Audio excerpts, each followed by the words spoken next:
Cette enquête est un calendrier de l'Avent audio en 24 épisodes et vous écoutez l'épisode numéro 22. Si vous n'avez pas déjà fait, téléchargez et imprimez gratuitement le kit de l'enquête grâce au lien en commentaire. En cavale, le podcast d'enquête mystérieuse pour enfants espions. C'est top secret. On est en cavale. On mène l'enquête. Amour, gloire et santé. Marabout de ficelle, un remède à tout.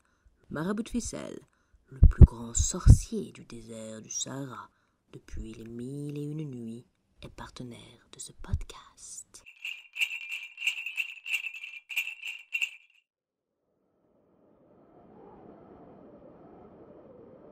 Astro et Roméo Foxtrot escortent le Père Noël jusqu'au château.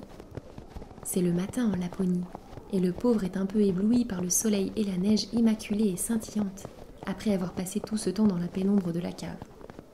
Sur le chemin, les deux agents racontent au Père Noël le plan machiavélique de Léon. Distribuer un cadeau unique, le jeu vidéo qui rend zinzin. Eh ben, il n'est pas allé avec le dos de la cuillère, mon frère, mais il ne faut pas lui en vouloir. Nos parents ont été très injustes avec lui et le pauvre n'a jamais trouvé sa place dans la famille. J'ai toujours essayé de garder le lien avec lui pour ne pas le laisser devenir fou. Malheureusement, j'ai beaucoup de travail et j'ai un peu baissé les bras ces derniers temps. Mais ceci est une histoire ancienne. Concentrons-nous maintenant sur les lutins. Avez-vous la moindre idée de comment nous allons faire pour les réveiller ? Roméo Foxtrot et Astro se regardent, un peu gênés. Ils n'en ont pas la moindre idée. Et à vrai dire, ils n'ont pas vraiment eu le temps de faire des recherches sur le sujet, vu l'urgence de la situation. Alors qu'ils sont aux abords du château, ils entendent au loin une clameur provenant de la cour. Allons bon, qu'est-ce qu'il se passe encore ? Oh, oh, oh, oh, oh, je crois que je sais. C'est ma Mimine. Ma Mimine, elle a dû rentrer.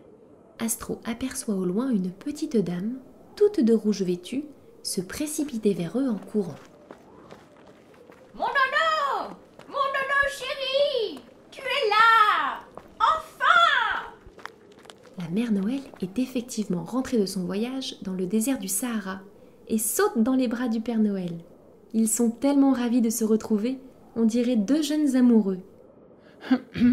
Père et Mère Noël, sans vouloir vous déranger, il y a urgence. Il faudrait qu'on rentre au château right now pour essayer de réveiller le lutin. Oh justement, à ce sujet, j'ai ce qu'il vous faut. Vous n'allez pas y croire.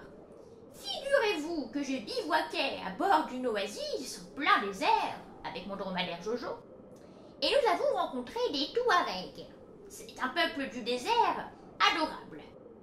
Mon nono, figure-toi que dans leur groupe, il y avait un marabout. C'est un grand sorcier du désert. Un très vieil homme, très sage. Tu l'aurais adoré. Je l'ai d'ailleurs invité au château quand il voulait. Et donc, je lui ai parlé de notre histoire de lutins endormis et il m'a soufflé la solution. Toute la cour du château est suspendue aux lèvres de la mère Noël, qui se retourne et siffle vers les écuries.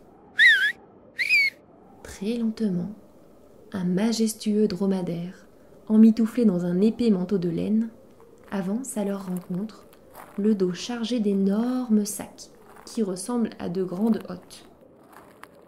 Je vous présente Jojo, mon fidèle dromadaire. Je l'ai adopté, Nono. J'espère que tu ne m'en veux pas. Jojo transporte le remède pour réveiller les lutins endormis.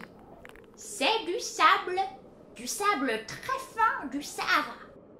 Une petite pincée sur le front de chaque lutin et pouf! D'après le grand marabout, il devrait se réveiller instantanément. Ma Mimine, tu es un génie, mais je l'ai toujours dit, n'est-elle pas merveilleuse ? Hein ? Alors qu'est-ce qu'on attend ? Allons vite réveiller les lutins ! 15 minutes plus tard, toute la troupe est au chevet des lutins, au service courrier. Chacun retient son souffle pour que le remède fonctionne.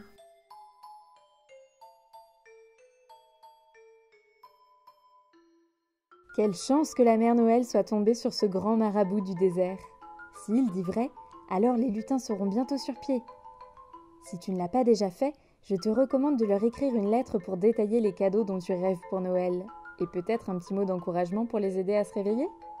À demain pour la suite de l'enquête.